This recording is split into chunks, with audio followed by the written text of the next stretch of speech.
And now, the survival show that once survived watching Terminator, Genesis. Financial prognosticator John Pugliano drops by to warn us of Skynet taking your job. And he'll offer advice on how to become the John Connor of your own financial future. Howdy and welcome to In the Rabbit Hole's Urban Survival Podcast. This is episode number 223. I'm your host, Aaron, and you are in the rabbit hole, safe and sound.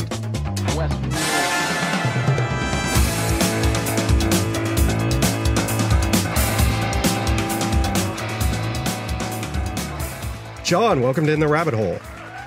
Hey, Aaron, great to be on. Great to be in the rabbit hole. So now, I'm really glad to have you on here because there is something coming and people need to be aware of it. But if they are aware of it and don't let it be a black swan event for them, they can overcome this thing that we'll get to in a minute. So I'm really excited. So you are John Pugliano. You are the host of the Wealth Steading podcast and author of the new book, The Robots Are Coming. That's a very tantalizing title you've got there. It is, and there's a great subtitle, too, which I hope people will pay more attention to than just the first part, and that's about the human survival guide. So I'm not gloom and doom about this. I think it's going to be a great opportunity for people that are prepared. Awesome. So now, I think one of the reasons this is interesting for me personally, and I am often in a unique situation that I find most people are not, and I deal with a tremendous amount of automation. I mean, a lot of my job ends up being, if it's something that a human being needs to do more than once. If it can be automated, it is automated. A robot is put in there. And I know one of the things I did a few years ago was we built and designed and wrote a marketing and sales system that spoke to potential customers for 9 months straight, and they never interacted with a human being until they bought. Now, if they replied back to something, then a real human being on the other end caught it and answered it, because at this point only a human could, and we closed off all the back doors and everything so that there was no way that people could really peek behind the curtain that you can do in a lot of marketing automation systems. And then again, a few years back, I was tasked with needing to cut 75% of the workforce in a warehouse. And the first answer was robots. And it was unfortunate for the people who lost their jobs, but for the people who kept them, it was an opportunity to move up and do more interesting and challenging things. So all of this really makes sense to me. But like I said, there is something coming. And, for a lot of the population, it very well might be a black swan event if they're not paying attention. So, I've babbled on here for a minute. John, when we talk about the robots are coming, what are we talking about here? And you're right. It is going to be a black swan event for many people. And we'll kind of get to that in a minute here. But the robots to me are not just the mechanical. People think of the mechanical arm that's going to make hamburgers at McDonald's and replace, $9 an hour workers, or the robot that is in the warehouse, or it puts the lug nuts on cars and manufacturing plants and stuff like that. And those are the robots. And those robots, the McDonald's thing hasn't gotten here yet, but those other type of robots have been taking human jobs forever. I mean, ever since we started industrialization. They really came on a lot in the 70s, which was a big transition. But the reason I think it's going to be a black swan event for a lot of people is that it's the very thing you mentioned, like the automation of basically prospecting and qualifying customers. People that are in white collar professions don't think they're going to be replaced by a robot, right? They think it's going to be the minimum wage worker or the guy that cuts the grass or whatever. But for the most part, those manual labor jobs are gone. If you look at what they categorize as male-dominated occupations, right? And that's the big he-man jobs, the guys that build houses and did all the masculine type strong work. You got to have a strong back, and they've been in decline since 1957. Okay, so this is nothing new. A lot of the protests and things about globalization are really about automation. It's automation that's taken these jobs, not necessarily that they're all going overseas to low labor locations. So that's already there. Manufacturing jobs have been in decline in the U.S. since like 1979. And at the same time, manufacturing output in the U.S. has gone up every year. So we're making a whole lot more stuff than we ever have. We just use less people to do it. But those same things that hit the male-dominated kind of hourly worker, working man jobs are now going to hit the middle managers, the doctors, the attorneys, right? The people that think that they're insulated from all that, Mm-hmm. and they're really, and to those people, it's going to be the black swan. They're going to be really surprised. Yeah. So, and you had mentioned earlier that this is a situation of creative destruction. So there's a lot of stuff going on in that sense. So what do you mean by creative destruction first, I guess? That's a term that's been kicked around a lot. And to me, it's just creation. Mm-hmm. Right? I mean, the destruction is just a natural part. No one, right. Apple didn't form a company to go out and destroy the consumer electronic business in Japan, right? Which is what they did. If you think about it, the iPhone decimated the Japanese electronics market over the last, for sure over the last 10 years, but really over the last 20 years. Oh, yeah. And for, your younger listeners may not even remember or know, but for decades, the Japanese were known for building high quality consumer electronics, virtually none of which you need anymore. Mm-hmm. There were 25 really, really high quality Japanese consumer electronic companies that made radios and calculators and, all those kind of things. Well, they've all been replaced by either directly by the Apple iPhone or other smartphones. And so the smartphone didn't come out to actively destroy those other industries. They were just creative and came up with a new device and apps and software and things. And so that's what's destroyed these other industries. And it's no different. I spent a lot of years when I was in the corporate world. I worked in industrial sales and marketing. I sold, machinery, packaging, commodities, just a variety of things, materials. And I saw the paper industry get decimated. I mean, literally decimated. So guys that very high-end vice presidents or whatever, just big positions in the paper industry that thought that they were secure because that's the way it always was. I mean, there was always printing and publishing. Yeah. There was always a yellow pages and a phone book and glossy magazines and newspapers, and just whether you were the guy that was in the forestry end of it that was harvesting the trees, or whether you were the guy that was in the printing end or the chemicals, whatever it was, there was a multi-tens of $billion printing industry or something associated with that. Mm-hmm. Well, that's almost all but gone. Yeah, even your local bookstore is now like kind of a hipster niche thing. It's very, very niche, right? Yeah. And but think of the guys that literally used to make their living on the yellow pages. And again, your younger listeners may not even know what that is. One of my teenage daughters, somebody randomly dropped one of those off at our house a couple of years ago, and she literally didn't know what it was. I told her what it was, and she thought I was lying. She's like, "Dad, you're kidding me." Like, no, people put their ads in here. You look them up, and she's like, "No, come on, what's it really? Why did someone drop that off at our house? Did you buy that?" Like, no, they give it to you for free. And she just could not conceive of a world where you would do that. But, that literally, I mean, there were millions of people employed very profitably in that business, from selling ads in the yellow pages to, again, the guys that printed them, the guys that sold the ink that was used, the glue that was used to bind them, the trees that were grown. Those jobs are gone. They're never coming back. I'm a big believer that there's going to be more manufacturing in the U.S. today in 10 years than there is today by a huge amount. But virtually none of it's going to be done by Trump voters. Yeah. It's going to be done by robots. So, and that brings up an interesting point as far as like tying back in what is creative destruction and how does it impacting us? And this is not a new phenomenon. So what's different this time? Yeah. So what's different is the scale and magnitude of it. In the 1960s and 70s, I'm from Western Pennsylvania. I grew up outside of Pittsburgh. The kids I grew up with and hang out with, were blue collar kids. They went to work in the steel mill or coal mines or some kind of related blue collar occupation. That all started really going away in that region in the late 1970s. And actually, consequently, I ended up joining the Marine Corps when I was 17 years old, because I could look around Pittsburgh and see there's nothing going on here. Mm-hmm. Guys that were 40, 50 years old were laid off from the mill. They were never going to get rehired. I mean, they didn't know that at the time. They thought, I'll collect unemployment for a while. Union will take care of me. Those jobs will come back. We'll put tariffs on the Japanese. But, none of those jobs came back. But the thing was with that, it was isolated to what we've called the Rust Belt, Ohio, Pennsylvania, Michigan, those kind of states. This next wave is not going to be isolated, because it's not just going to hit manufacturing, and, it's not just going to hit auto manufacturers or steel producers or, I know you're down in Houston. It's not, remember, like in the mid to late 90s, actually maybe a little earlier than that, Houston basically imploded because the real estate market fell apart because all the oil. Yeah. Right. That was a very, but guys in LA were still doing fine. Mm-hmm. When Pittsburgh suffered for 25 years because of the Rust Belt, guys in Charleston were doing okay. This next wave, it's not going to be that way because it's not going to hit a particular industry. It's going to be widespread. It's going to hit the middle class really hard. A lot of women dominated occupations this time instead of men. A lot of white collar workers.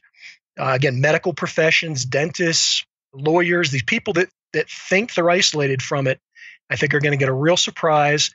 And then it also, what's different this time is it's going to hit countries hard. Not necessarily U.S. I'm kind of a big pro-U.S. long-term and has nothing to do with our policies. I think our policies are horrible, but we just happen to live on a continent that's very blessed with natural resources and a lot of smart people. Mm-hmm. So I think North America is going to be actually fare pretty well, but I wouldn't want to be in Vietnam or China or some country that for the last 25 years has built its business based on low-cost labor. Yeah, that's a lot of South America too. Yeah. Robotics are going to make labor near free. Mm-hmm. It's not going to be free, but near free, just like information and data is near free today. I used to subscribe to investing information on CD-ROMs. They'd send me once 4 times a year, I'd get a CD-ROM, which would be 6 months out of date by the time I got it, and I was cutting edge. Well, information's free now. You don't need any of that. Yahoo Finance will tell you more than Warren Buffett knew before he made his first $1 billion, right? Mm-hmm. And you don't pay a dime for it. It's all free. Incidentally, hasn't made anybody a better investor, but the information's there. Okay, and it's free. That's going to happen with labor because, again, and we're already there. It's just that next leg is going to be so much harder because it'll wipe out that next level of people that are not expecting it. And right now, you look at the data coming in. So I'm a money manager, so I look at the economy. Just watch things like what's going on with unemployment. And I personally don't believe the unemployment numbers. I know shadow stats of different people show that when we talk about we're at 4.7% unemployment, we know that's not really true if you calculate it the old way. But it is what it is. Mm-hmm. And you look at that number and you say, okay, unemployment's that way. I just saw today, United Kingdom, in spite of all the problems with Brexit, they're at like a 30-year unemployment low right now. Mm-hmm. But at the same time, no one's getting any pay raises. And the regular guy hasn't really had a pay increase in real terms since the 1950s. Wow. So how can all that be happening? How can we have historic low unemployment? Because we've never had unemployment this low other than right after World War II, when basically the whole world was decimated and America got to rebuild it. So in the mid 1950s, we went down, I think, to about 2.75% unemployment. But other than that brief period of time, we've never been this low, and yet wages aren't rising. And that's not because of globalization. That's because robots in the form of algorithms or apps or software or whatever, some type of automated program are taking people's jobs, or just not even, they're not even taking them. They're not even creating those jobs because those jobs are going directly to the app or to the program. Mm-hmm. I run my business solo. I run what I consider a concierge service where I just serve a very small number of clients. But every year I add more because it gets easier to bring on new clients because it's less work that I have to do myself because it's all automated. Mm-hmm. And I can spend my time in the customer facing part and in the part about really working on the investment side because I don't have to worry about any of the other stuff. All the back office and accounting and all that stuff is handled by robots or apps or whatever. I can make the investment decisions and I can communicate directly with the client. And I can do that probably with 4 times more clients than I have today. Yeah. And one quick example here, Aaron, I'll just jump on. I just thought of this, and this is a point I really want to make. Somebody read it in my book the other day, and they didn't understand what I said. And one of the things I say in my book is that automation doesn't have to be complicated. And I'm giving out $1 million secret here to anybody that's an aspiring financial manager out there.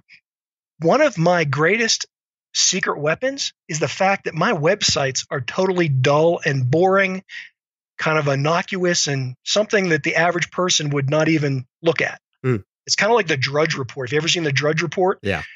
My website is kind of based on that same premise of there's content there, but there's no glitz, there's no glamour, there's no picture of beautiful people. There's nothing showing a guy, old guy fishing in the stream that says, hey, I manage his retirement money and I can make life easy for you too. Mm-hmm. I keep it strictly to the facts and I make it very dull and boring. And you know what? It filters out 99% of the people that would make lousy clients. Oh, yeah. And so, I've really thought about it, and it probably saves me having to pay somebody $50,000 to qualify my leads. Mm-hmm. You think about that. I mean, and it's done actually with design. It has nothing to do with automation in and of itself. Yeah. And those are the kind of things that make creative people and smart people more money. Yeah, it's funny you brought that up. That's one of the first things that I usually, when I'm meeting with a new client and going through their redoing their branding or redoing any of their marketing campaigns or automation, is to tell them, hey, good marketing is just as much about scaring away the wrong people as it is attracting the right people, because those wrong people are expensive. They're expensive, and it depends on your business model. If I was selling hype, like if I was selling I'll teach you how to invest options or Forex and make you $1 million tomorrow, then I would need all that other stuff because I'd constantly be churning through clients. Mm-hmm. But that's not the way I do my business. I plan to never lose a client. So I don't, I'm looking for somebody for that long-term relationship. And because of that, I'm not looking for the hype. I'm actually looking for the dull, boring, very stable people, which are people like me, right? That have money and we're able to invest it. Listener, do you get at least $3 a month worth of value out of ITRH? You should see what we do for the Roving Horde Armada members. Check it out today by visiting itrh.net.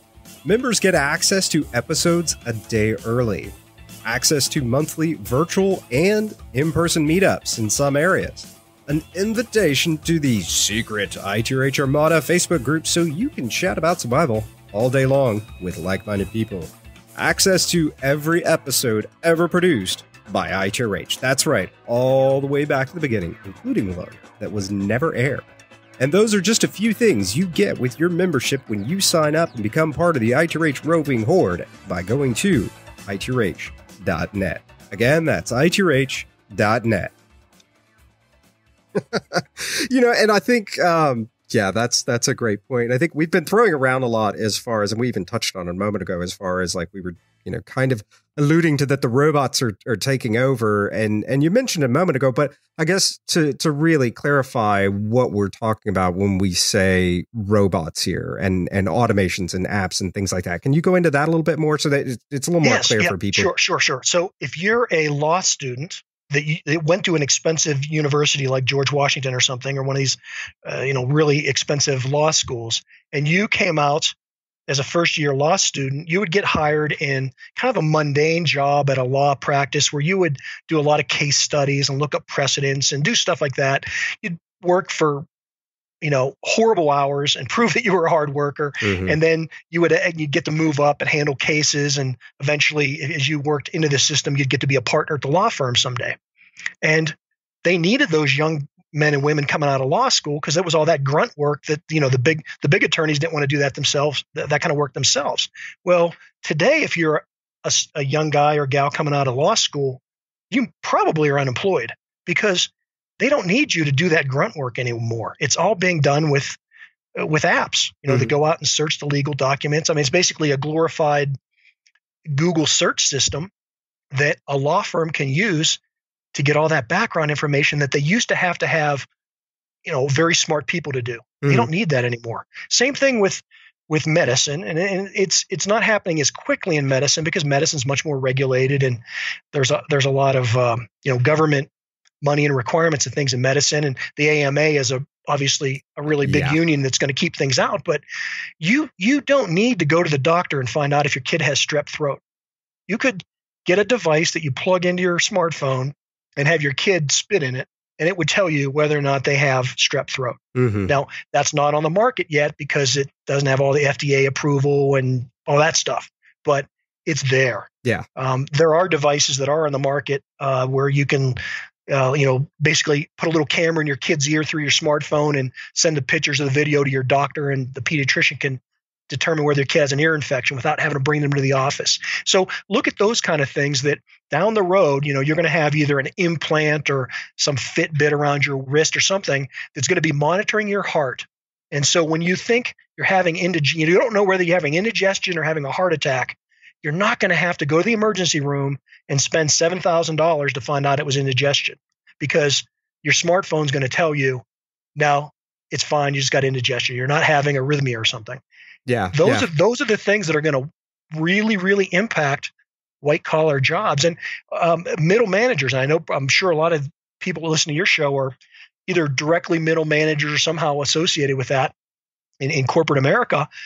They don't need those guys like they used to. And in fact, a lot of them got laid off or fired in 2008 during the financial crisis. They never got rehired because we have software and things that are in effect, SAP or Oracle or Salesforce, right? All these things that do the jobs of mid-level managers, kind of all the bean counting, all the reporting. You don't need that anymore. Mm-hmm. And those jobs are going to get crushed, and institutions are going to get hurt really bad too. Think about education. And again, a lot of the things that are going to get hurt the most are something that had a protective moat around them, like government regulation or bureaucracy or something that kept other people out. Obviously, academia had a big moat around it for a lot of years. Uh-huh. But education, whether it be, we've already seen what homeschooling has done to the public school system, government schools. They're losing students every year. Mm-hmm. Think about that next level of all these expensive universities, and imagine somebody like, and this is an example in the book. Imagine Steven Spielberg. He got rejected from prestigious film schools in California. He ended up going to some second-rate, I forget what it was, some second-rate, University of California at Nowhereville. And after a year or so, dropped out of film school because he was making enough movies and things and little commercials that he attracted, investors and people that saw he had talent. And so he dropped out of school and he went on to become Steven Spielberg, right? Winning all kinds of Emmys and awards. And later on, the big film schools have given him honorary degrees and things, but he couldn't get into a prestigious film school. But the fact of the matter is, he didn't need the prestigious film school. And if you were Steven Spielberg, and he had to do that in the 1970s. Mm-hmm. If you were Steven Spielberg today, you wouldn't even waste your time applying to film school. Oh yeah, straight to YouTube. You put content on YouTube or Vimeo or whatever. Mm-hmm. So whatever your alternative media source is, Facebook Live, whatever, and you would attract an audience. And based on your talent, performance, and ability, you'd get a customer base, and it was advertisers or Patreon or whatever.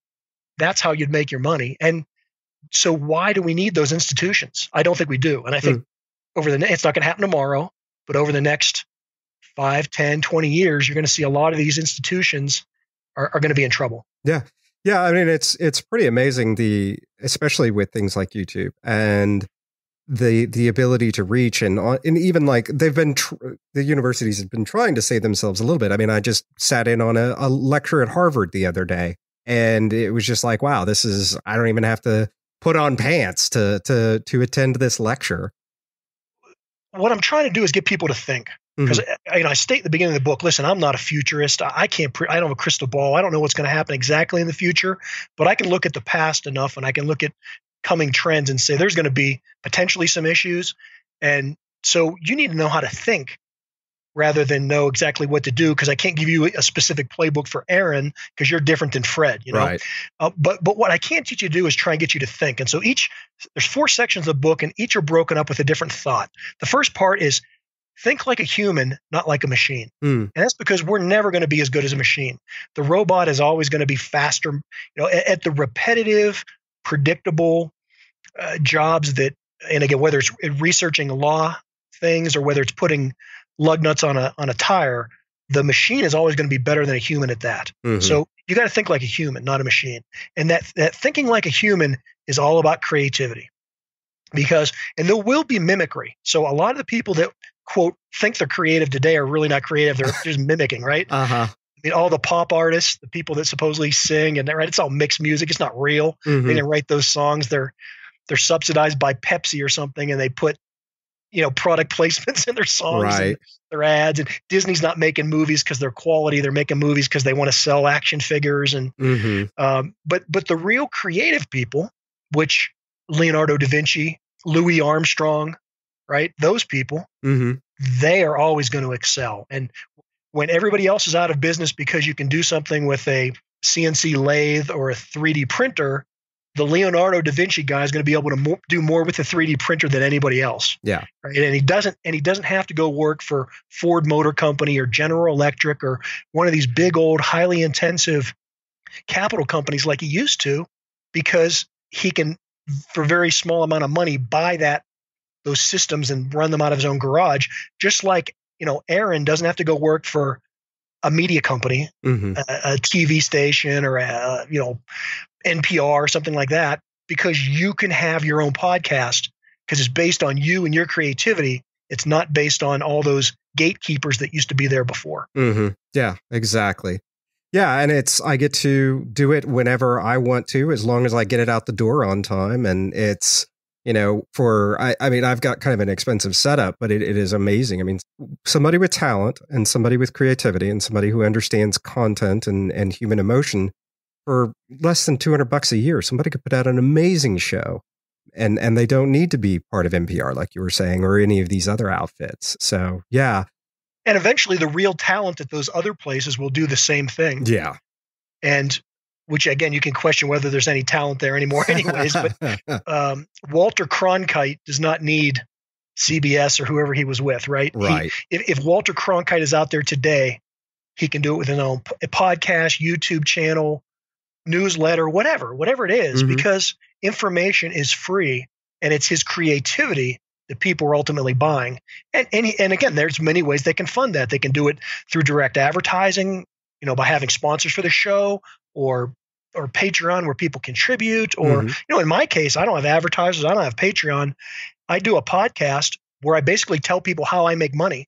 And again, it's not the trading options, get rich quick stuff overnight. It's just the very consistent wealth building principles that I've been doing over 30 years. And because they're not glamorous or sexy, no one would want to sponsor that, because I'm not going to tell you go out and buy this because it's going to make you rich. I'm going to tell you stop spending and wasting your money. And no sponsor wants to pay for that.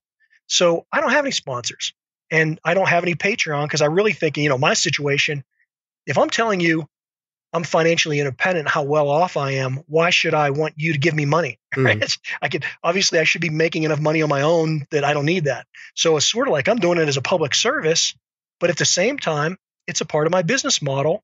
And, if nothing else, I don't have to call up 100 clients and tell them why I just did X, Y, or Z, because I can put out a blog post or a podcast for near free, and my clients that are interested can either read that or listen to it or look at my YouTube channel. And then it's a bonus for the other 10,000 people that choose to tune in. And those other 10,000 people don't have to pay a penny for it. Yeah. And so it's those kind of different ways of thinking that will impact people, because I'm not a podcaster. I'm a money manager, but I use podcasting as a tool, just like somebody that maybe is a dog trainer, right? They train canines, high-end security dogs or something. They may have a blog post, not because they think they're ever going to make a penny from blogging, but just because it's a source of promoting their business without promoting the business. I mean, if you're making an advertisement, no one's going to want it, or eventually they're not going to want it. But if you just give that information away for free, because it is free, then it eventually supports your business, if in fact you're that creative person that knows how to train the canines to begin with, right? You have to, and that's where it gets back to that talent. Yeah. You have to have the talent. So how do we boil this down? How does the average person take what we're talking about here and begin to prepare for what is inevitable?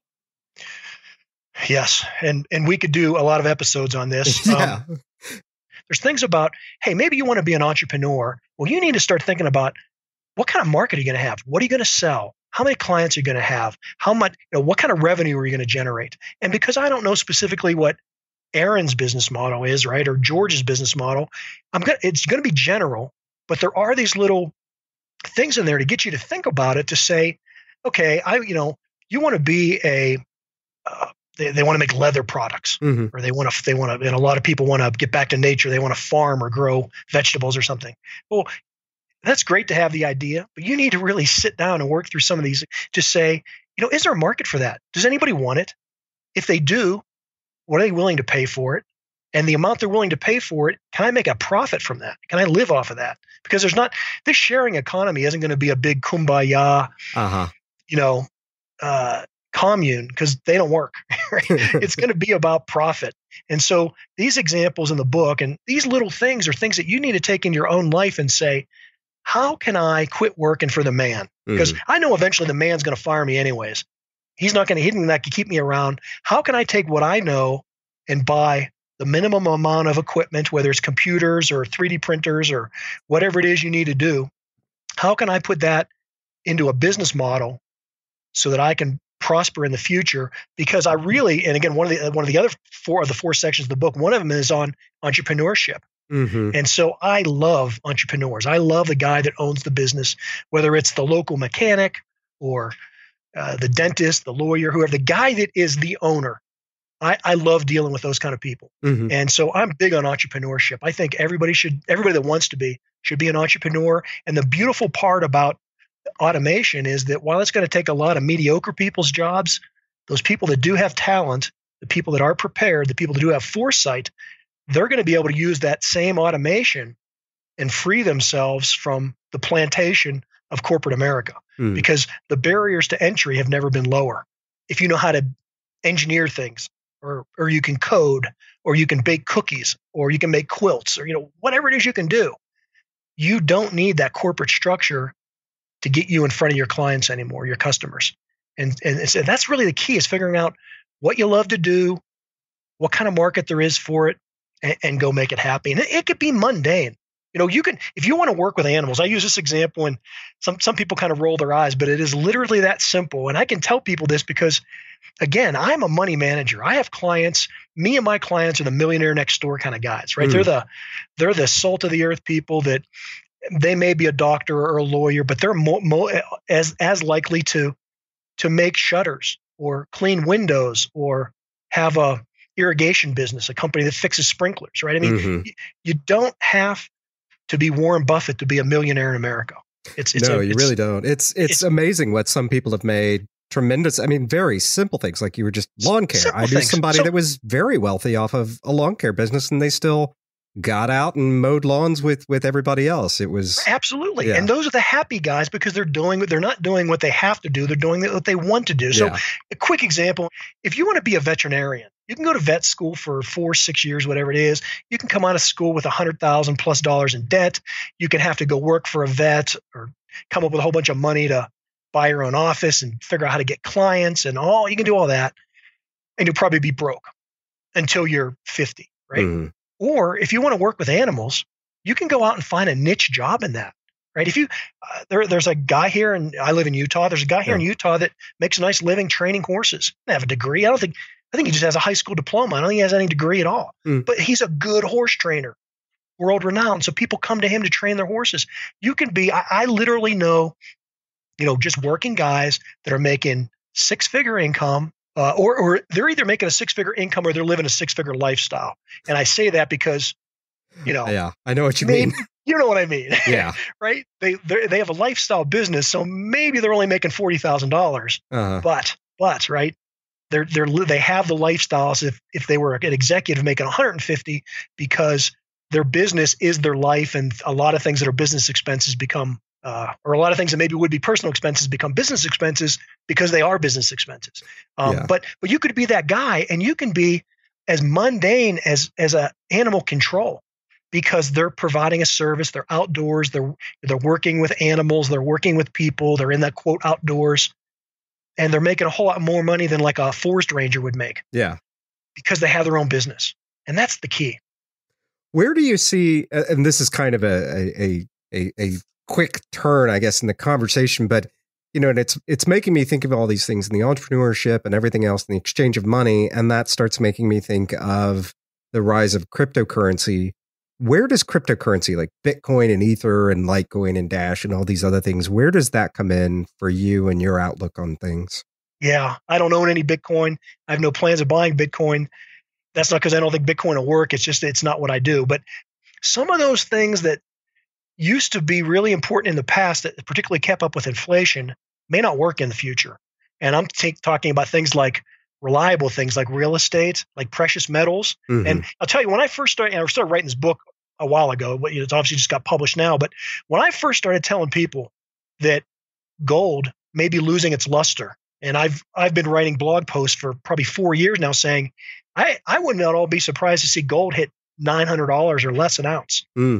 Okay, now people think I'm crazy. I get hate mail for that. Yeah, because it's sitting at like a little over 1,200 right now. It's 12 now, but a lot of people are saying it's going to go to 5,000. And again, I don't have a crystal ball, right. But I just lay out the facts that just like 3 years ago, oil was $110 a barrel, and today, in spite of all of OPEC's cuts and sabotage and all the thing OPEC tries to do, oil is at $45 a barrel. And it's because of technology, right? The fracking, the horizontal drilling, the big data, all those things that have given us $45 a barrel oil are the same things that are going to affect gold and platinum and real estate. And, insurance companies, what do they? They take your money to the things you buy, life insurance and health insurance and different things you buy. They invest it in stable things that appreciate over time, particularly things that appreciate with inflation. So real estate, office buildings, stuff like that, right? McDonald's doesn't make hamburgers. McDonald's owns real estate. Those things have been a good investment for the last 100 years, but they may not be in the future, because if we are driving autonomous cars, maybe we don't need all those parking garages downtown. If people are telecommuting and working from home, or if people are just laid off and don't have jobs, we probably don't need all the office skyscrapers downtown. If people are shopping on Amazon and Walmart.com and whatever else, then we probably don't need all this real estate storefront space. So real estate may not be a good investment in the future. That takes us to things like the Bitcoin and cryptocurrency you were asking about. It gets back to institutions. Cryptocurrency proves that you don't need a Federal Reserve. Now, that used to be an academic thought where you could say, well, do we really need a Federal Reserve? Well, cryptocurrency has proved that you don't need a Federal Reserve. Right? I mean, now, will it be Bitcoin? Will it be Ethereum? Right? That's the part where I say, hey, I'm investing retirement money for the long term. Yeah. I'm not trying to get wealthy. I'm already wealthy, right? I'm trying to preserve what I have and grow it. So personally, I'm not going to invest my money or client money in something that's going to fluctuate 17% in any given day. That's speculation. And if you want to take $10,000 or $1,000 or whatever you can afford to lose and go speculate in that, that's fine. But to me, that's not investing. That's speculating. But are those things going to have a major impact? Absolutely. And that's why, as I do invest in traditional things, right? I'm invested right now in JP Morgan Chase because they're part of the whole Ethereum thing, right? They're part of that conglomerate Ethereum. I'm invested in Goldman Sachs because they've applied for a patent in using blockchain for Forex trading, right? So those are the way, that's personally me. That's the way I look at how do I use conventional things to invest. And that, again, looking at companies differently. Do you go out and buy, I'll give you an example with it's not necessarily with blockchain and those things, but even cybersecurity is going to be a huge growth industry, right? I mean, if you want to go to school and study something traditional, computer science, cybersecurity, that's still a field that's not going away anytime soon. You're not going to be, I don't think something like that will ever be replaced by the robot, because it's one of those things where the hacker, it's the creativity of the human hacker that's coming up with figuring out the next way to scam the system. And I think to combat that, you need the creativity of the human, right? So it's kind of, when I was a kid, there used to be this thing, spy versus spy, cartoon, right? And it's that kind of thing where if you have creative bad guys, you got to have creative good guys to counteract them. So, along the lines of cryptocurrency, security, cybersecurity is going to be a big thing. But do you go out and invest in Palo Alto Networks right now because they're a big cybersecurity company? Well, I don't know, because technology changes. Yeah. 8 years ago, we didn't have cryptocurrency. So, how do I know what the next cryptocurrency in the future is going to be? Because we didn't even have it a decade ago. So rather than try and focus on that, just like in the 1960s, you knew computers are going to be big, but if you bet on IBM, you know what? You did okay, but you didn't do great because you missed Google and you missed Microsoft and you missed Facebook, right? So rather than focusing on the cutting edge, step back and say, who's going to be helped and who's going to be hurt, and then try and focus on those things. So, maybe General Electric, which is a dinosaur, maybe they end up doing okay because they do have enough money where they don't have to create the new stuff. They can go out and buy the guys that already have it. Yeah. And that gets back to like cryptocurrency. What's going to be the next cryptocurrency that works? I don't know, but I can almost bet that whatever it is, it hurts Western Union, but maybe it helps Goldman Sachs, or maybe it helps PayPal. Potentially could be devastating for Visa, MasterCard. Right? Could be. It depends if they apply the blockchain themselves. So those are the things you have to look at. So, and I think this brings up the other thing where you're talking about these dinosaurs and their potential to crash or not crash, and who's going to be put out of it. And I think the listeners got to be thinking, how does all this automation and technology not end up completely crashing the economy? Or is it, and it sounds like, because you're pretty optimistic about it. So it sounds like you're thinking this is going to create opportunities. How does that play out? Yeah. And I'm optimistic. I'm incredibly optimistic. In fact, I wish I was a teenager. I wish I was a little older than that because I was too stupid as a teenager. I know what you mean. would potentially be too reckless with technology. Yeah. But I wish I was 25 again, right? Because, and not even knowing what I know now, I wish I was just 25 and had the resources that are available now. Because again, it gets back to, my first stock trade through a discount broker, Charles Schwab of its day in the early 1980s, I was paying $110 to make a transaction. $110 just to make the transaction. Now again, it's near free. Yeah. So I am extremely optimistic for the people in the audience that are entrepreneurial, that are go-getters, that are talented, that are willing to get up off their duff and go do something. Those guys are going to own the world. I'm very pessimistic for the guy that's going to sit back and think the world owes him a living, or it's not fair, or there's disparity in income, because that's going to get worse. Yeah. Right? The reason that Mark Zuckerberg is a multi-billionaire is because he's making all the money that used to go to advertisements to all the other traditional media. Okay. And stuff like that isn't going to change. But again, that still opens up opportunities for guys like me and you, right? We're never going to be as rich as Zuckerberg, but we can also have a really good lifestyle at our level, doing things that we love to do.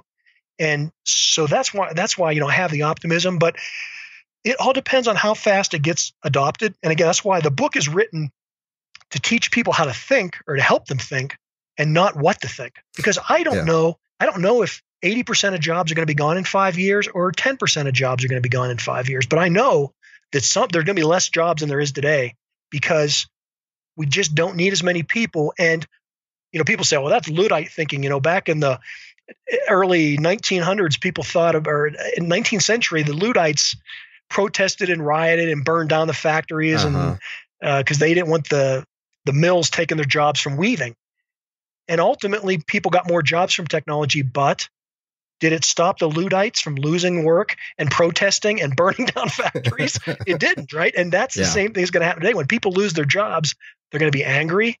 They're going to look to the government. Donald Trump did not get elected because we have a rosy economy. Right? Exactly. Yes. And it's really shocking that, he basically got elected because Hillary Clinton lost a core constituent of the old Democratic Party, the Reagan Democrat, or the kind of the blue collar worker guy, the working class Americans are the ones that put Trump in office. Yeah. And that isn't an accident, right? That's happening because people are concerned and they're looking to the government to help them. Those people are going to get hurt. Because America is going to be great again, but not because of blue collar jobs. It's going to be because of robots. To kind of answer your question, why it's not going to be gloom and doom, I think we're going to go through a huge deflationary cycle as opposed to inflationary, which gets back to maybe why precious metals may not be the best thing. They could be, but they may not be. But you certainly look at Bitcoin and things like that. They've, in the last 4 years, have done a lot better than gold or silver has.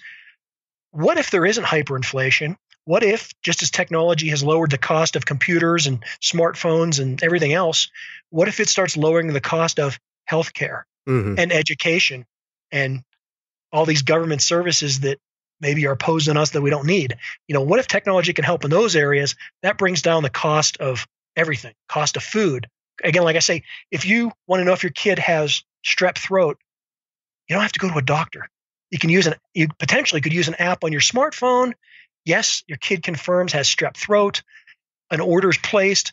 You get the antibiotics that afternoon. You're done. It costs $3, right? That could be revolutionary and will be, I think, part of the way of helping all that offline or off budget entitlements that are out there. Are we going to be able to afford to give all these baby boomers health care? Well, not under the current system, but if it's aided by robotics, I think we can. Yeah. And so when the Zuckerbergs and guys like me and you that are using technology, maybe only 20% of us work, but we'll be making enough money where the government will tax us enough come up Of course. probably with some universal basic income or some guaranteed minimum. I talk in the book about a guaranteed minimum income. There's also a universal basic income. It's kind of 12 and one half, 6 and one half dozen the other. But there will be a government program over the next 30 years to help to support all these people. But beyond that, beyond my lifetime, markets will adjust and humans will adapt. Yeah, but I don't know. Do we make it past UBI? Because universal basic income, then we have an entire society, or a large portion of society succumbing in much the ways that Indian reservations, like we've not done those people any favors by giving them a UBI. So right. Yeah, and this will be controversial and sound heartless to your listeners. Right. And I don't mean it to be. I don't want anybody to be in that situation. But again, and one of the points I make in my investing is all about human nature. It has very little to do with the rationality of the market and balance sheets and spreadsheets and profit and loss. It has everything to do about human nature. And we keep repeating the same problems over and over again. That's why you can use historical things to help understand the future, because we keep doing the same dumb mistakes over and over. So, looking at the human nature side of it, you bring up Indian reservations, and that's a point I love to make. The Indian populations are not growing. It's not like they're thriving, even with the casinos and things. If you want to look at the highest rates of suicide, alcoholism, violent crime, pick whatever bad thing you want to come up with, you're going to find it on an Indian reservation. And it has nothing to do with the character of the Native American people, because obviously they lived on this continent for 10,000 years before Europeans got here and managed to do just fine. So, they have the genetic structure to live through very hard conditions, but because of human nature, they maybe don't have the genetic structure to live through a welfare state, right? Which decimates people. Yeah, and I think you made the excellent point, which decimates people, and that's the part that terrifies, because I don't think anybody, or I think a very, very small percentage of people who are too hard-headed and maybe too type A personality, they typically end up being entrepreneurs, have the whatever that extra oomph is that makes them get up and do something, no matter if somebody's handing themselves something or not. And I think that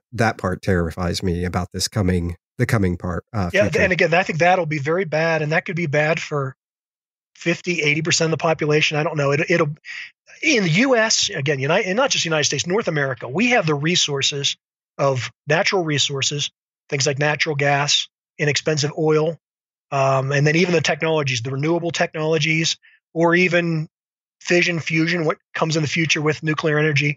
We have all that in the U.S. and in North America. So from Alaska to the southern part of Mexico, we could pretty much be self-sufficient. And as robotics and automation and those things destroy the need, that creative destruction part, when they destroy the need to have inexpensive or cheap labor in China or Vietnam or Bangladesh or somewhere, those robotic factories are going to come to North America, and they're going to sit on top of the wellhead of the natural gas reserves or along the natural gas pipeline or wherever. They're going to be situated somewhere between the natural gas source or alternative energy source, whatever it is, and the markets. Okay, and the markets are on the east and west coast. Most of the natural resources are kind of Midwest. We have natural gas pipelines that run basically North Dakota to Texas, and then Utah to New Jersey. So northwest corridor, east-west corridor. Those are where the factories are going to be. And in a lot of cases, they're going to go right back to where they used to be 50 years ago in the Midwest. Those same factories are going to pump out products using minimal humans. Here in Salt Lake City, I saw the other day, Amazon's building a warehouse, $2.5 billion warehouse. It's going to employ like 200 people. Yeah. Whoop-de-doo, right? 200 people. But it is a $2.5 billion investment. So you're going to see more of those kind of things. So they're not just going to be the warehouses. It's going to be, listen, we don't need to make petroleum derivative products, whether they be pharmaceuticals or grease. We don't need to make that in some far off country when we can use very clean green practices and robotics to make that right in West Texas, where we have the oil coming out of the ground. Yeah. And so I think you're going to see that happen, and then we'll ship the products to the East and West Coast where the majority of the markets are. And some people may be living in inner cities or suburbs where it does become very much like a reservation. And again, we see that. We see that in the reservations. You can go to Appalachia and see the white trash meth labs, right? Or you can go to inner cities and see brown people with problems, or you can go to Indian reservation. It doesn't matter where you go. You'll find those populations that are living off of government largesse don't do well. Yeah. And so we may go through a period of 30 to 60 years for that to happen. Mm-hmm. But again, I think people adapt, markets adapt. I guarantee you the immigration policy will change if we don't need all the low-skilled labor. Right? Suddenly, business leaders that were for that will be against it. Suddenly, will be against big education if we don't need to spend all that money on it because it's more efficient to do something another way. Yeah. You'll see those things happen. And the thing that's hard to get our heads around is if you look at an economy, let's look at Asia, look at Japan and look at China. Japan's been in decline for the last 25 years. People keep waiting for it to implode. The vast majority of their government debt and is getting to the point now where a lot of their stock market is owned by the Japanese central bank. Yeah. Okay. At some point, all that debt will be forgiven, and it's just kind of, people are predicting the whole thing's going to fall apart. Well, maybe it will, but maybe is Japan maybe going to thrive over the next 30 years because they do have the economy, unlike China, which will be ready for the robots. Mm-hmm. Japan has a declining birth rate. Yeah.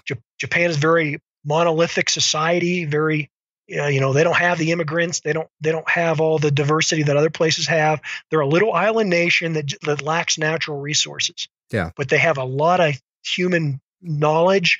They're very adept at applying technology.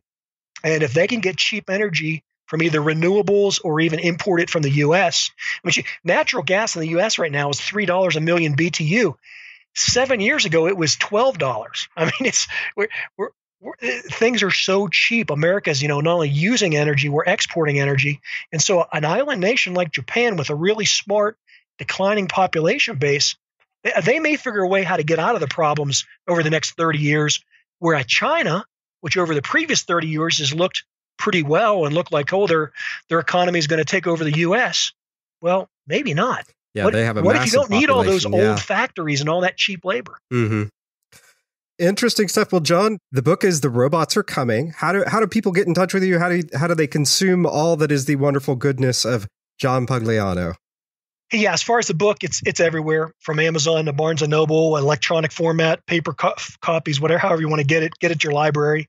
It doesn't matter to me. I want people to read it. I don't care how they source it.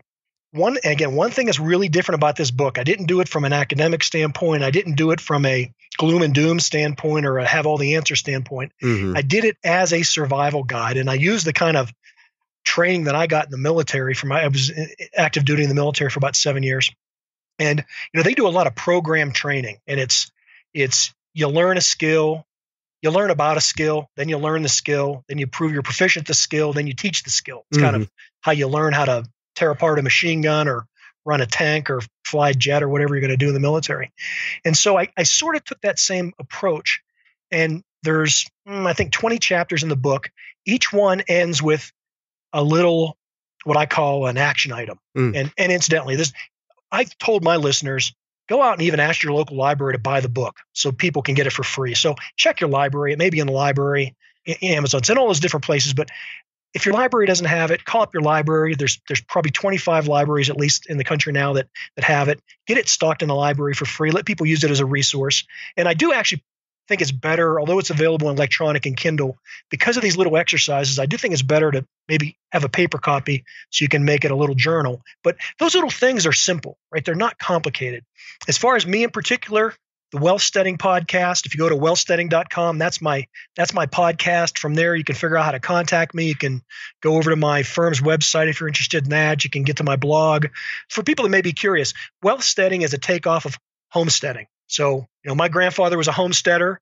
I'm a wealthsteader, and that's kind of where that comes from. And I just give my opinions on building wealth, what I'm doing in the stock market, and they can hear about it there and contact me through that if they're interested. Well, awesome. Well, John, thank you so much for coming on and for both scaring the crap out of us and giving us a solution. No, Aaron, your listeners are above average they intelligence. Absolutely are. Yeah. And they are go-getters, or they wouldn't be listening to your program. So I'm convinced that the majority of those guys are going to be okay. if they get off their duff and go do something about it. That's the key. Yeah, and I think that says, I think this is the perfect community for this, because in general, preppers and survivalists tend to be people who do get off their duff and take care of things. And to that point about being in, since we're in the rabbit hole, yeah. And I know we're running out of time here, but let me just make this point. I'm a prepper before prepping was cool. Okay, my grandparents survived the Depression, all that kind of stuff. Not only that, I had one set of grandparents that were born in. My grandfather was born in 1883. Okay, he lived to be 96. My grandmother lived to be 99. So I had a whole lifetime of learning from them and the skills. My grandfather that was born in 1883, he thought the Depression was a cakewalk because he had already survived as a prisoner of war in World War I, right? Oh, wow. He had already prepared himself. So take this to the next step. My father died when I was 6 months old. Okay, he was unexpectedly died at like 31 years old, 30 years old, and was on a great trajectory in his life, but it was ended suddenly, right, in an instant. And so I grew up in that background of bad things can happen to you real quick. And then I was also had the opportunity to be raised around my grandparents who were the truest essence of preppers and homesteaders. So I come at the prepping world of looking at this from, we got to be prepared for the bad things, heart attacks, cancer, snowstorms, electrical outages. That's the stuff I'm worried about. I'm not so much worried about electromagnetic impulses and coronal mass ejections because I probably can't do anything about it. Right. But I am worried about storing some fuel for my emergency generator and having life insurance and living in communities where I'm building relationships where I can count on other people if things go bad. And I think things probably, like we said, they maybe will go bad for a lot of people, but it's not going to be the zombie apocalypse. It's not going to be the Mad Max society. It's not going to be that. It's going to be this computer prosperous society that preppers can, rather than fearing automation, they need to learn the ways to embrace it because it's going to provide them with the path of everything they want. Government independence, autonomy, getting rid of the Federal Reserve. They're not going to get rid of the Federal Reserve because of legislation. Ron Paul tried for 27 years? What good did it do? Yeah. We're going to get rid of the Federal Reserve the same way we're going to get rid of taxi cab monopolies because of Uber. And there's no one answer to that. It's not something we can just package and go sell to them. They got to figure it out on their own. But man, Aaron, it's going to be the next 25 years are going to be amazing. And I hope I live to see them all. Yeah, a lot of opportunities for people. Well, John, thank you again, man. I sure appreciate having you on and look forward to me having you on in the future. Let's do it again. It's fun. Show notes, links to John, and other resources can be found at intherabbithole.com/E223. There, you'll also find a link to John's book, The Robots Are Coming. Be sure to pick up a copy today. Get more survival goodness and help support the show. Visit I2H.net to become part of the I2H Roving Horde Armada. Again, that's I2H.net to get more and help us keep the lights on. With that, we wrap up episode number 223 from the Lone Star State. Till next time, stay safe and sound. West.